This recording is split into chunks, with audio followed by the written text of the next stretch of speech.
The college football season is coming back, and we got you covered on every game. We're breaking it down on each snap all season long. Catch us every week starting on August 4th. Joe Aguirre, Sean Scanlon, Jace Garcia, and yours truly, Obi Muniz, giving you the highlights, predictions, and current rankings. Visit our website at hhwshow.com and subscribe to our YouTube channel. It's all four downs, part of the CMG Sports Podcast Network.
Hello, everyone, and welcome to Ovi's Backstop Podcast, the hashtag CMG Sports Podcast Network.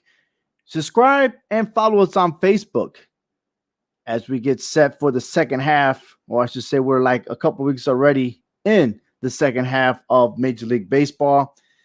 Well, things are not looking good right now for the Red Sox themselves, as for the first time since the season opener, the Red Sox fall to the Tampa Bay Rays. But more on that as we dig deeper on what's going on with the Boston Red Sox. Not looking pretty. As we look at the standings right now, again, the Red Sox started the second half in first place, but being swept by Tampa Bay, that pushed them now to second place and a game and a half behind. Now, of course, there's still plenty of baseball, but one has to wonder how long or what can the Red Sox do to get back on top of the American League East. The New York Yankees and the Toronto Blue Jays are on the hot streak.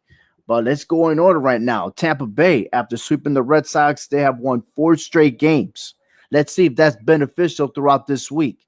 The New York Yankees, they've won 3 straight games. But then again, they played the Miami Marlins, which they're in last place in the National League East. And then you have the Toronto Blue Jays, who's also won 4 straight games. Their bats are hot, right? But they play the Kansas City Royals. So these are the teams that are not even playoff contenders. They are already giving up the rest of the season and looking forward to not only building up their franchise, the farm system, but they're looking ahead for the next couple of years. So could we count that? Well, of course, if the Red Sox are keep losing, these guys keep winning, then the Red Sox, their biggest threat is not making the playoffs this year. And that will be a big disappointment, especially when you start the second half of the season being in first place. But let's move on real quick to the focus of this podcast. It's the starting pitching. Now, starting pitching has always been a concern from the very beginning. And yes, indeed, that the Red Sox, they got to trust the system, trust Alex Cora and everything else. But there's got to be some common sense into this. And I like to start off with Gary Richards. Look at what he has done in the month of July, right? I mean, look, his overall record is 6-6, but his ERA for the whole entire month is 5.95. All right. And look at the 4 starts that he had. All right. He has 3 5 innings. But then this last one against Toronto, he only lasted for 4 innings pitched, giving up 8 hits, 4 earned runs, 200. Matter of fact, the last 2 starts he had, he's given up 5 home runs. Come on, what's going on there? All right, how are we going to be contenders if you're going to, give up so many home runs? Then you got Erod.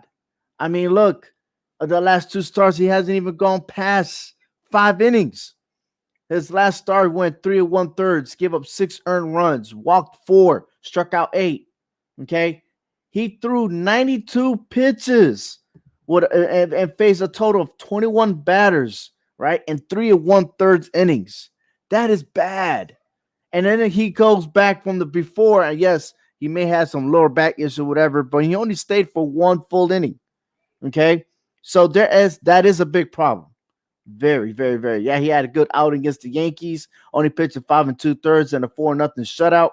But then again, against the Angels, all right. I mean, look, the guy, he got issues. Okay, he's not consistent. He'll give you 2 or 3 games, and then he'll slump the next 3 games. And it just seems like it's a bad habit. And looking at the ERA, all right, 4.71. Now it's slightly down, but we got to see more Erod. This is the guy that's supposed to be the ace of the Boston Red Sox. All right, Martin Perez. Okay. Every other game, he's giving us something different. Okay. 7-7. His ERA is 6.26. You cannot be a World Series champion with a 6.26 ERA for the month of July. Absolutely not. That is unsatisfactory. All right. Nathan Eovaldi is probably the only one doing great, but even though he's lost 4 straight in his starts, I mean, that is a big concern. Okay. Not being able to overcome the Yankees, the bullpen couldn't hold them down. So if you don't have the bullpen to back you up, how are you going to win games? And that is a concern when you have starting pitching that can't last at least 6 innings. This is the time when you got to last 6 innings in the game so you can protect your bullpen. All right. So again, the bullpen's already worn out. All right. Nick Pivetta. I mean, look at this guy already against Tampa Bay. Only lasted 4 2/3 inning and a 3-2 loss Sunday. All right, 8-5. His ERA is 5.79 already for that one game. But if for the month of July, a 4.84. Okay, he got some stuff, but he's another one who is one start he's good, the next start he's bad, and it's going back and forth. He's got to be consistent. And then we got Tanner Hoke, who is now the 6th starting pitcher in that rotation. Okay, and he hasn't pitched 5 innings. So I don't know if they're starting him slow back in it. I know he was there in the bullpen for a little bit and then went back down to AAA, but now he is back. Something's got to give with these starting pitchers. And I could go on and on about the bullpen, but when you put a lot of pressure at the bullpen and have them pitch so many games and so many pitches, you know, this is the result that we're going to get, right? But hey, this is not just blame on the starting pitching.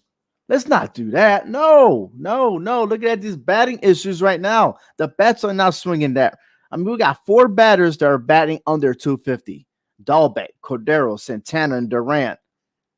All right. You're batting under 200. You got a problem there. Okay. Averages are going down. We're only down to 1 batter that's batting over 300, and that is Alexander Bogaerts. And speaking about Alexander Bogaerts, he is frustrated with the Red Sox organization. He is frustrated with the guys there on the field. You know, guys are not swinging. There's no contact, right? And then we already passed the trade deadline. And who do we get? Man, we got Kyle Schwarber that he's still in an injured list. And then you think that bringing him is going to benefit when in reality, he's only batting a 253. He has 25 home runs, 53 RBIs. Yeah, he's a good power hitter. But guess what? He's also striking out. Okay, he has 88 total strikeouts this season. We also got Austin Davis, a trade that we got rid of Chavez, which again, he was slumping at bat, right? But we got a pitcher whose ERA is 5.23. And his pitch count is so high every time he pitches. I mean, that's another version of Erod when he starts, and we don't know what he's going to get, right?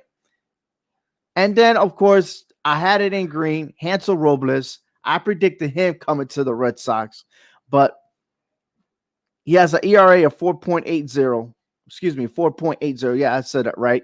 He has 14 holes. He has 10 saves. He's you know, in the middle of things with the Angels organization. What can he do to provide good stuff for the bullpen? We have to wait and see on that, right? But he's there. Maybe he can help out Adam Ottavino and setting it up, or maybe he could be a closer. Who knows? But the thing is that we're getting to crunch time, and even though they say there's still plenty of baseball, but we're already starting in the month of August when we're looking at for the playoffs, right? September is going to be around the corner, and next thing you know, postseason is about to start. So it's a lot of stuff that the Red Sox need to fix. And of course, we do have Alex Cora, the manager, who, again, he has a lot of trust with these players. So let's see if that plays off. Right. But for now, the teams that are looking hot right now, that look good, winning all the way by paper, is the Tampa Bay Rays. These guys are not only secured first place again, right? But they look like they're going to be able to maintain first place all the way through, right? And then you have the Blue Jays, you have the Yankees. You cannot dismiss them, no matter if they're 7 or 8 games back at any given time. And I've been saying this for the whole entire season already, that once they get hot, they have a potential to win at least 10 straight games. So you got to be careful, right? The American League East, no matter what, it is still the hardest division in Major League Baseball. Now, one may argue that the next National League West is the hardest division. Yeah, but these guys doing it every season. Okay, go back to the standings from last year, the year before, and everything else. You always have the Blue Jays, the Yankees, the Rays, and the Red Sox. They battle one another. And can this guy be the answer? Chris Sale may start and may debut against the New York Yankees on August 17th or 18th. That was already been announced, and that article was on the Boston Globe. However, Alex Cora did say that he may start a little bit sooner. So how effective can Chris Sale be, right? And now he's having success in the minor leagues during his rehab assignments. But in reality, that is just rehab assignments, right? Can he perform? Can he fix that starting rotation? Here's a lookout for the Boston Red Sox for the month of August as they start with the series Tuesday, Wednesday, and Thursday against the Detroit Tigers. Then they'll continue going on the road. This time they will be in Toronto for the very first time this season to face the Toronto Blue Jays. And that will be a 4-game series, as Saturday will be a doubleheader. Then they'll come back and another 3-game series versus the Tampa Bay Rays, this time at Fenway Park. But things get a little easier because we have the Orioles, right? And, okay, in between, we do have the New York Yankees. But then we also got the Rangers and the Twins, which Orioles, Rangers, and Twins are in last place in their division. That could be beneficial, and that could also spark a Red Sox comeback. And then the Indians are always competitive. And then at the end of the month, we go back to Tampa Bay once again. So just when you thought the schedule may get easy, it's going to get harder again.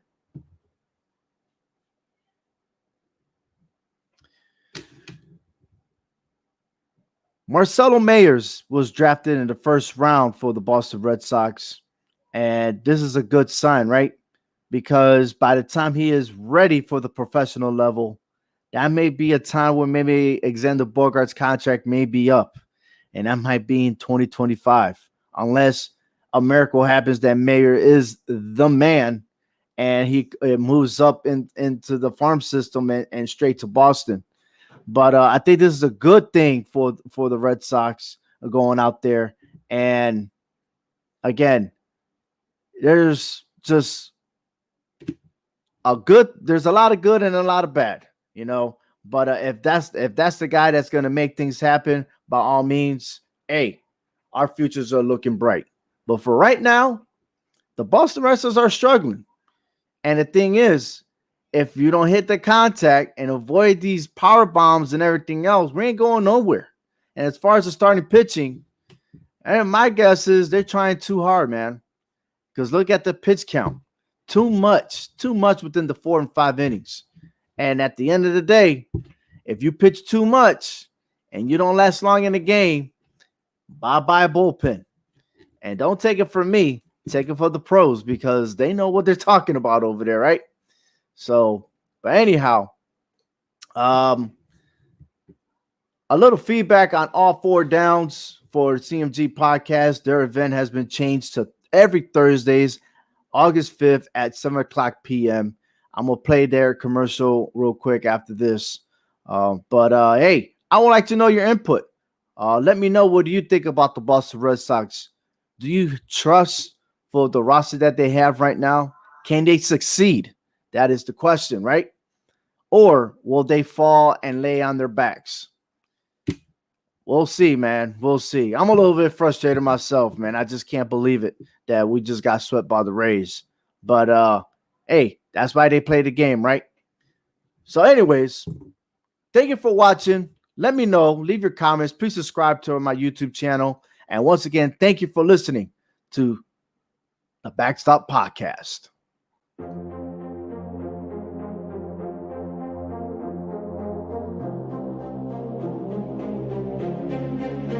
The college football season is coming back, and we got you covered on every game. We're breaking it down on each snap all season long. Catch us every week starting on August 4th. Joe Aguirre, Sean Scanlon, Jace Garcia, and yours truly, Obi Muniz, giving you the highlights, predictions, and current rankings. Visit our website at hhwshow.com and subscribe to our YouTube channel. It's All Four Downs, part of the CMG Sports Podcast Network.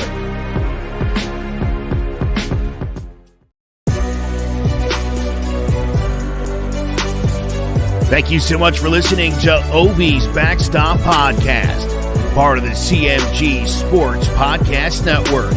For more, visit hhwshow.com.